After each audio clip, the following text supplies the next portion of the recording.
Pemerintah Indonesia dan Brasil sepakat penguatan kerjasama di berbagai sektor, mulai dari pertanian, energi, hingga ketahanan pangan dan gizi. Indonesia akan mencontoh program makan bergizi gratis dengan program makan siang sekolah di Brasil yang telah berjalan 70 tahun.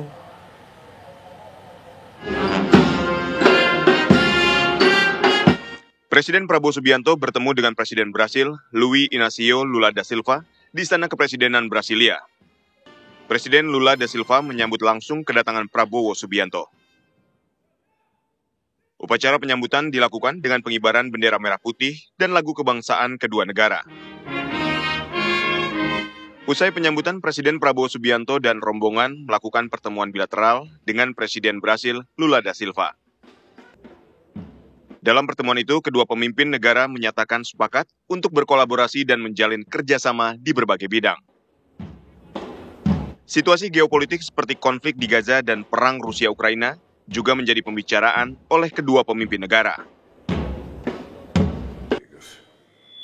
The field of international geopolitics situation, we are completely in line with the thinking of President Lula, and I really wish that we will coordinate some of the initiatives that we must take.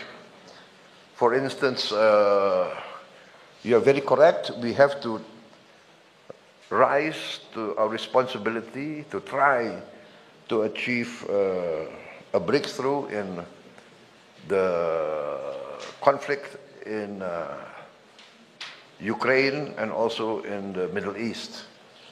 In Ukraine, I think I agree with your concept and your thinking of continuing the role of the group of friends to try to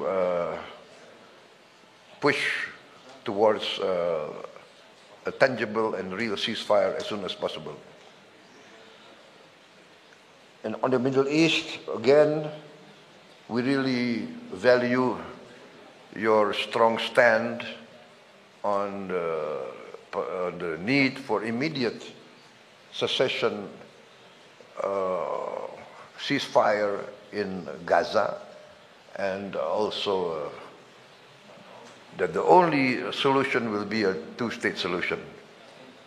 And we really value your strong stand for this.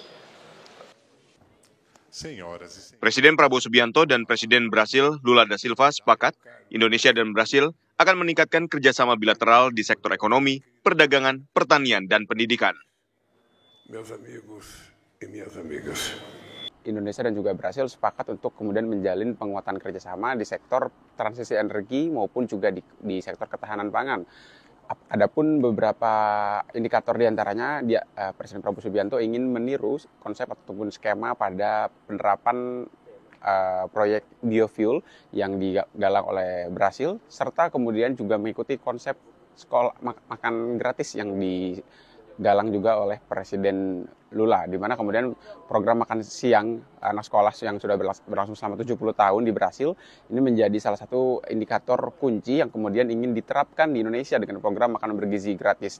Presiden Prabowo Subianto sudah meninggalkan ibu kota Brasilia pada sore hari usai berkunjung dari Istana Kepresidenan. Dari Brasilia, Yohanes Leonardo, TV One mengabarkan.